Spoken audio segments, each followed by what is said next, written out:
Morning, Market Chameleons. Thanks for joining us for another pre-market show. How are you doing this morning, Dima? Good morning, Will. Good morning, everyone. Thanks for joining us. So we got a live chat this morning, D. A lot of the regular chameleons are on, and Jake, who we missed yesterday, is on this morning. So it should be a lively discussion on chat. Thanks for joining us, everyone. Nice. If you are new to our morning show, please put any questions you have about Market Chameleon in the chat. We will try to get to them. If not the chat, we do have a forum, which is pretty lively. Lots of stuff going on in the forum. So I'll put a link to the forum. You could always put those questions if we don't get to them in the forum. Remember, a thumbs up, and if you subscribe to the channel, actually, you get alerted to any new videos that are released. And I am trying to still get the webinar out. I know we have people on the chat who asked about the webinar from Monday night.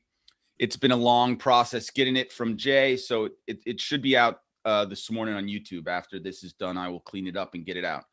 Dima, anything you're seeing this morning? Yeah, do you want to take? I guess, yeah. Yeah, let's just put up a disclaimer really quick. Everyone, before we get started, Will and I, Market Chameleon, we're not registered investment or broker deal. We're not registered investment advisors or broker dealers. We're not telling you what to do. We're just sharing ideas. If you need professional help, contact your broker or your RIA. They should be able to help answer your questions, provide you with guidance. So there's the disclaimer. Excellent. With that, let me share my screen. We'll take a look at what's going on this morning in the pre-market hours. So these are stocks that are actively trading in the pre-market hours. We have the most active stocks, the biggest percentage gainers, and the biggest percentage decliners. And I'm going to do a quick filter here and see what's going on in the higher market cap stocks, see what is moving. So I'm using this filter here, market cap, and we're going to take a look at stocks that are market cap 20 billion market cap or higher. So let's take a look here, and wait one sec. Let me just refresh my screen.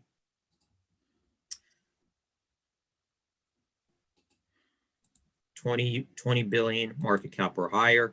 So here we have at the top of the list, Snap, that reported earnings up 22.7% in the morning. Ericsson, that reported earnings up 9.1%. Pinterest, 9%. Twitter, that's up 6.3%.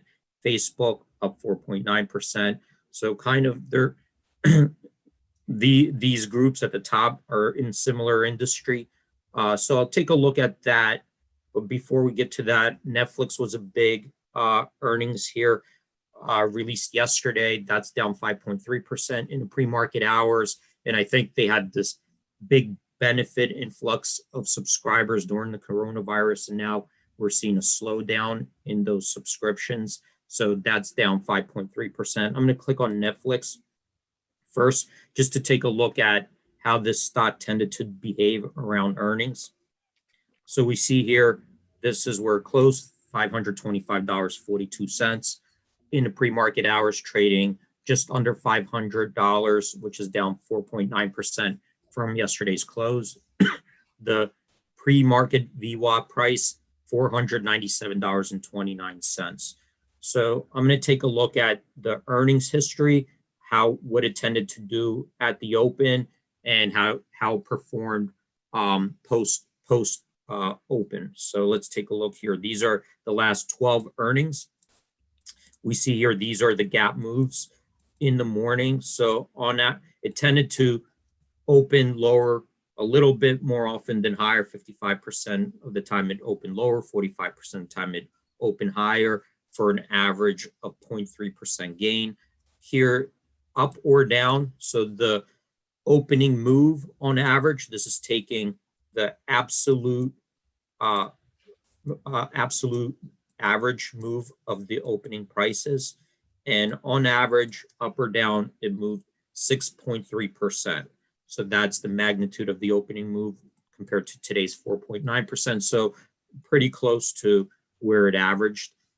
After the open, let's see what this stock tended to do. So from the open to the high of the day, the average move was up 2.1%. From the open to the low of the day, the average move was down 3.1%. So a little bit, just comparing the high to the low, a little bit skewed towards the low, to the downside.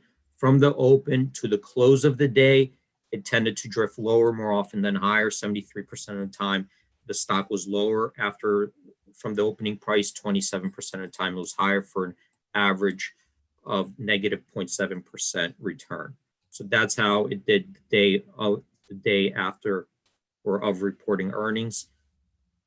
Looking past the earnings, it looks like, coming out 1 day, 2 day, up to 2 weeks, the stock tended to perform on the weaker side. So you see here, on average, I see losses going out as far as 2 weeks, more down days than up days. And it looks like heading into earnings, that's when it usually performed the best. Prior to earnings, after earnings, it looks like it tends to be weaker. So that's from Netflix really quick. Let's take a look at Snap. So that stock is up 22% right now in the pre-market hours. And, I think that, Will, do you know what the news is there? They had earnings. I think it's probably a combination of subscribers, ad revenue. Right. Probably a series of very positive comments coming out of their earnings. Right. So I think that they've been adding a lot of people to their platform. So more subscribers. We see here that stock closed $28.45 in the pre-market hours. Right now, trading $35.03, up 23%. That's a new 52-week high. Here's the 52-week range: $7.89, $29.08. In the pre-market VWAP, $34.71. So trading close to that pre-market VWAP right now. I was reading, I think they did have a pretty good earnings, but it seems there's concern about the valuation. So let's take a look at Snap and compare it to similar stocks, at least stocks in the same industry. Let me take a look at what's moving in the pre-market.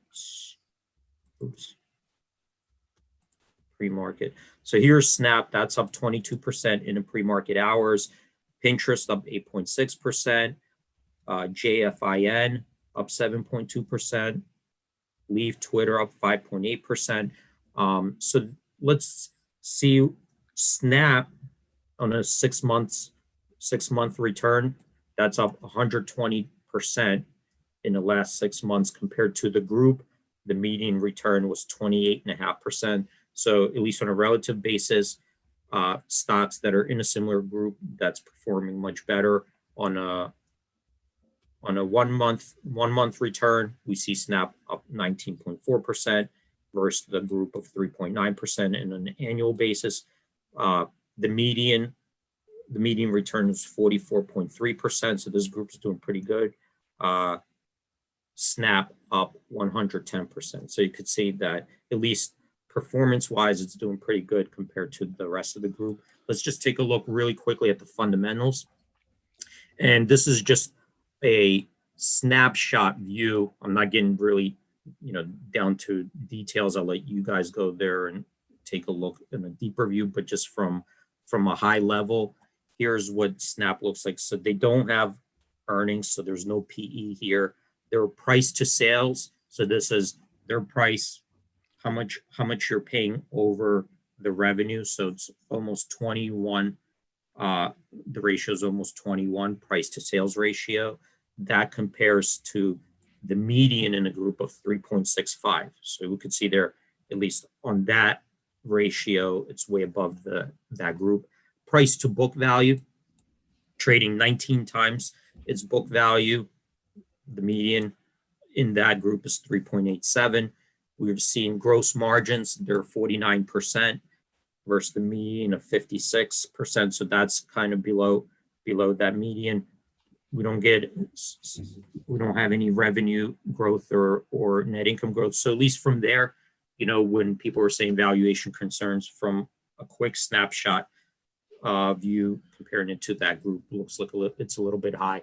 Again, it's hard to even understand what price, when I'm looking at the Snap price to sales, like what that, because it's a free download, right? It's not like they're selling burgers.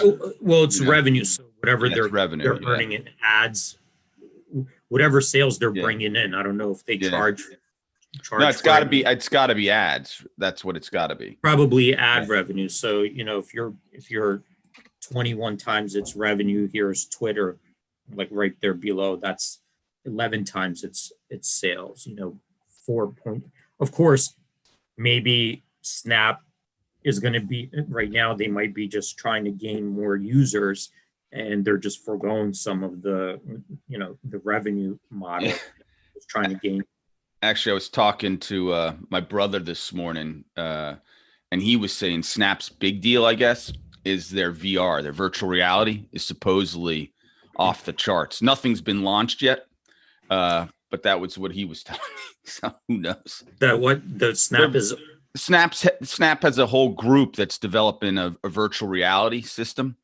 Oh wow! And which, I mean, we can imagine we're all at home now, there's a lot of chat on YouTube right now with the chameleons about professional sports, right? But no one's been able to go to professional sporting events. It's all on TV. But imagine if you had a virtual reality, system that allowed you to be like it was at the games, right? Where the guys you share your tickets with, you all had them. So it was like you were sitting next to each other, even though you were in remote settings. Oh, that would be amazing. Yeah. And you spread that out across everything, right? Right. It's pretty amazing to think about, but then the idea is that you're at home, but you feel like you're there, or almost like you're there. Exactly. That would be incredible if they're creating that type of technology. It's amazing what people even think about that you think would be almost impossible to do, and people are working on that type of technology. Have you seen on the Netflix? There's it's called Social Dilemma. I think that's the documentary Social Dilemma, where they talk about the models of Twitter, Facebook, how they're grabbing people. The point of it is that when you're using Facebook, Twitter, you're actually not the customer, you're the product. The customer are the people who buy ads on Twitter, Facebook, or use them for market research, whatever, try to manipulate your opinions. So it's very interesting. Documentary. I mean, I recommend it. It's on Netflix. I think it's called Social Dilemma. But very interesting. Anyway, let's move on from Snap here. Before we move on, let's take a look. I think we had a decent amount of earnings now being reported in the last 2 weeks. So I'm going to come down here. This is a list of stocks that were gapping in the morning in the last 20 days that we track, and we track what did that stock do after the opening, right? So it opened up, it opened down. After the opening, what did the stock tend to do the rest of the day? Hey, Deep, before you get too deep into this, could you just show everyone how you got to this report? Yeah, so this report is directly below this regular pre-market report that we're watching. So the top one, that's filtering out today's activity. All right. The one below this, so as I'm scrolling down, these are stocks that we saved in the last 20 days that made the list. Right, so stocks, anything that gapped up or gapped down, then we track after we take a snapshot of the gap move, then we take another snapshot at 10 a.m. to see what did it do from the opening price to 10 a.m.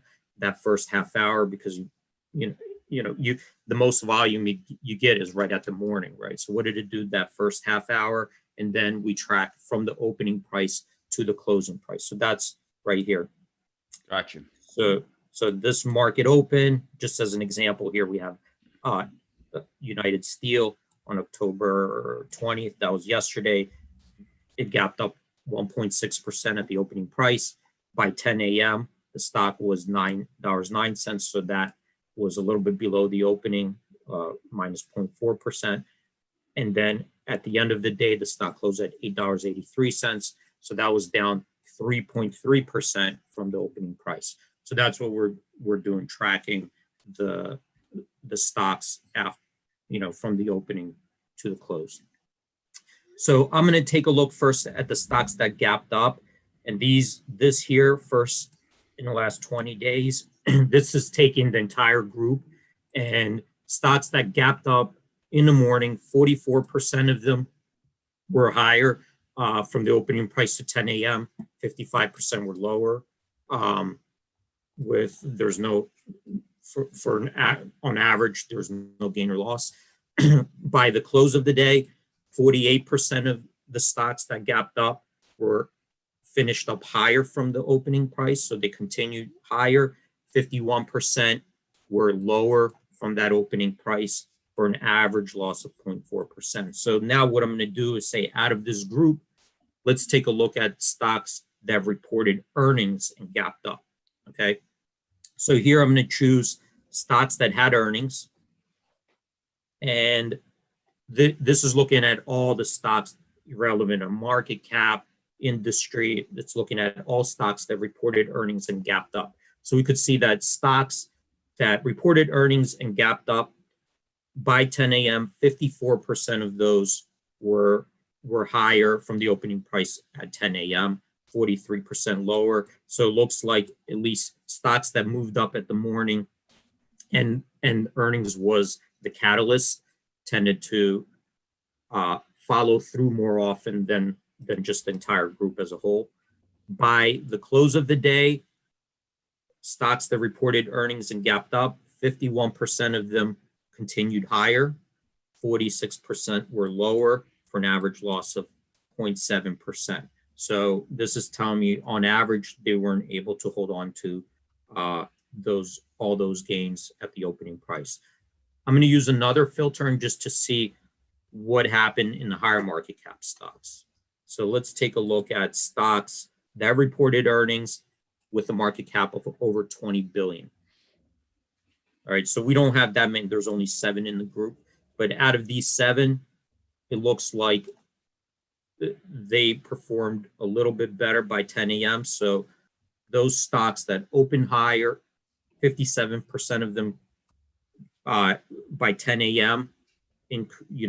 Continue to increase. 43% of them were lower. On average, it's a break even. By the end of the day, 43% of them were lower from the opening price. Were higher from the opening price. 57% of them were lower for an average gain of 0.2%. So that's how the stocks that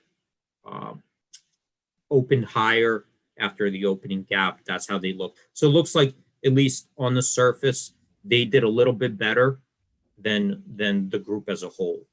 Stocks that opened higher and reported earnings. I'm going to take a look at the gap down just to see what stocks that reported earnings and gap down did. Okay, so this is going in the other direction. So as a whole, the group, stocks that opened lower in the morning, 63% of them were higher at 10 a.m. 36% were lower for about a break even because the percentage moves are small. By the end of the day, stocks that opened lower, 62% of them by the close were higher, 37% were lower for an average gain of 0.9%. So here's the interesting part. The stocks that reported earnings and were lower, right? 40% of them from the opening price to 10 a.m. were higher, 60% were lower. By the end of the day, only 33% were higher, 67% were lower. So what this is saying is that stocks that opened lower and there's an earnings, those tended to be weaker and continued on their losses more often than not. Does that make sense? Than the other? No, that's good. So on average, stocks that opened lower, if you took the whole group, a lot of them, the majority, tended to drift higher unless they reported earnings. Those actually tended to continue on the lower path. Hopefully that made sense to everybody. If you're okay with this, if there are no questions, I'll go to the next report. We'll take a look at what's coming up in the earnings front in the next 2 weeks. Yeah, there's a little conversation about last night's gap up. Is there any way to go back and see the stats in it? I think Jake was bringing up Uber's had a gap up last night on some talk. Is there a way to look at that stock's move? The stock after you mean? It was after the close yesterday. Jake was saying he was able to look at the after hours gap up in Uber and make it, and so this is yesterday's report after hours, after up to 8 p.m. I think that's when they stop trading. I don't see, which one was it? Uber? It was Uber, I think. Jake I see was Snap about. here. Are you sure it's after the market closed yesterday? That was Jake was looking at the gap up history in Uber, and he said he found something that was interesting to him. I just thought maybe we'd see it. Okay, I don't see anything yesterday after. Let me just see if it was maybe it was on a pre-market report. Here, what's Uber's UBER? Okay. I don't see it. So I think that was yesterday's in the morning. It was up 1.6%.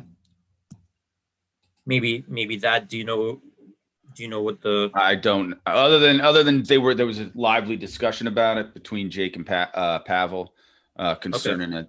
But whatever, it's not a big deal. Okay, let me see. It's gap down. Okay. I mean, yeah, I don't see anything like very unusual. It was up 1.6% in the morning yesterday. No, it was definitely the after. He was definitely talking about after hours. There was some talk and some Twitter news, and it was up 7% after hours. And he just said he looked at the gap. Whatever. It's not a big deal. Yeah. Well, there's one way I could really quickly look at it as well. I'm on Uber right now. I'm on the VWAP. And what I could do is look up after hours. This is yesterday after hours. So this is the graph up here. But I'll just take a look at the high was 36.64 on Uber yesterday. So I don't see a very big move after hours. Gotcha. Okay. All right. Cool. Let's take a look at the earnings, what's coming up in the earnings front in the next 2 weeks. So these are stocks that I'm going to look at the next 2 weeks, expected to report in the next 2 weeks. I'm going to filter out stocks that trade at least 5,000 option contracts per day or more.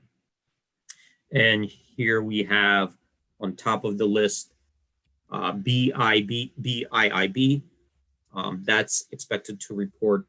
Oh, wait, this one is already this morning. So let's do XLNX. That's tomorrow after the market close. That's expecting either a move of 5.2% in either direction. So that's looking at the option straddle, buying a call, buying a put. The expected move is 5.2%. That compares to a 4-quarter average move of 4.8%, the historical 4-quarter average move, and a 12-quarter average move of 8%. So that's a little bit above that 4-quarter average and 2.4% and 2.8% below the 8-quarter average move of 8%. The high move on that in the last 12 quarters, 18.4%. KMI, that's expecting tomorrow after the market close. Right now, the straddle is pricing in a move of 3.5% in either direction. That compares to a 4-quarter average move of 2.5% and a 12-quarter average move of 1.7%. The high move on that stock, 3.8% in the last 12 quarters. DFS, I think that is Discover. Yeah, so that's Discover. That is expecting to report tomorrow after the market close. Right now, the straddle was last pricing in a move of 5.2% in either direction. That compares to a 4-quarter average move of 3.7% and a 12-quarter average move of 3.8%. The high move on that in the last 12 quarters, 11.1%. And you could see here, these are the average implied moves in the last 12 quarters. So on average, the options were implying a move in the last 12 quarters of 3.9%. prior to earnings compared to today's implied move of 5.2%. And in the last 4 quarters, the average of the implied moves was 5.4% compared to today's 5.2%. LVS, that's the casino, right? Let me take a look at that. Las Vegas Sands. That's expecting to report tomorrow after the market close. Right now, as of yesterday's close, that straddle was implying a move of 5.8% in either direction. That compares to a 4-quarter average move of 5.4% and a 12-quarter average move of 3.4% with a high move of 12% in the last 12 quarters. And if we just wanted to compare it to the average of the implied moves, last 4 quarters, heading into earnings, the average of the implied moves was 6.2% versus today's 5.8%. And the average of the last 12 quarters, the average implied move was 5% versus today's 5.8%. So let's take a look at a little bit deeper. Let's maybe take a look at one of these and see it from a historical chart perspective. What is CMG? CMG is, let me see. We could take a look at Tesla. Maybe Tesla is a big one that's coming up tomorrow. So let's take a look at Tesla. I think CMG may be a food. Chipotle is CMG. I thought that was Chipotle, but I don't think that's what I thought. CMG is Chipotle. Is it? Oh, okay. Yeah, Chipotle. All right, let's take it. You want to take a look at Chipotle? I think we did Tesla, so let's take a look at Chipotle. Whatever we do is going to be expensive. It's a $1,300 stock, but yeah, I feel like every stock we look at now. I mean, I just brought it up. 1, we could look at a debit iron condor for $40, which is always a pleasure. Yeah, some of these stocks are now like 1,000, 2,000. Amazon's like crazy number, but we'll see. Maybe they'll start having splits. Apple and Tesla had a split. So let's take a look at Chipotle. So this is looking for in the last 12 quarters. We're looking at what the options were implying going into earnings, and then we're comparing that to the actual move. So over here, I'm going to hover over. We see on July 22nd, as an example, on July 22nd, Chipotle, after the market closed, they reported earnings. The next day, they were down 5.4%. The option markets were implying a move of 6.8% in either direction. That's where the straddle was priced. So you see that the move was within the implied range. Okay, when the move is outside the implied range, like this one I'm hovering over. Let me just move this. On April 21st, after the market closed, the stock moved 12.1% after reporting earnings. The options were implying a move of 9.8% in either direction. So if you owned that straddle, it would have been profitable. If you sold that straddle, then you would have had to buy it back for a higher price. That's what this is. That's what this graph is showing. So let's take a look at the statistics here. In the last 12 quarters, we see that that the options overestimated the move 58% of the time. On average, the options predicted a 7.2% move in either direction, and that compares to the actual average move of 8.8%. So if you're playing the long-term averages here, then it was more profitable from the buy side than the sell side. And let me just take a look here. Probably here's a big outlier right here. April 25th, we see a monster move. It was up 24%, 24.4%. The straddle was implying just a move of 6.4%. Here, we also can take a look at how the different option strategies perform. If you're along the straddle, you could see there's a winner only 36% of the time. So not a high win rate, but the probably because of this one over here, April 25th, the average returns, right? On average, you made 26% because of some of those monster moves. So 36% win rate, but the average return, 26%. being long the straddle. Strangle. By the Yep. way, that's interesting because we talked about the strangle yesterday, right? People were asking about strangles, and you talked about protecting your tail risk, right? Right. And you see just, how one move could really be painful. Very painful. And people when you're selling a strangle, you're actually selling tail.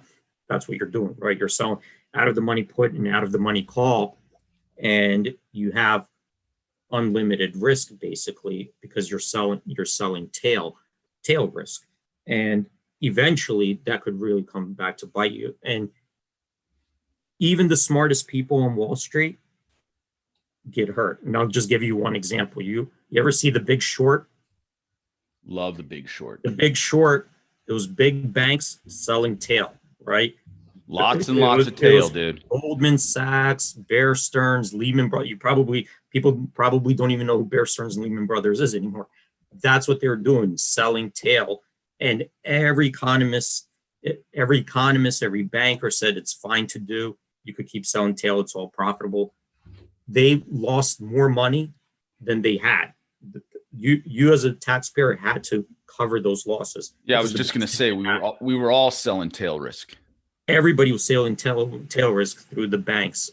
That's what it means when you're losing beyond what you could even afford. That's why when we were talking about yesterday about strangles, and why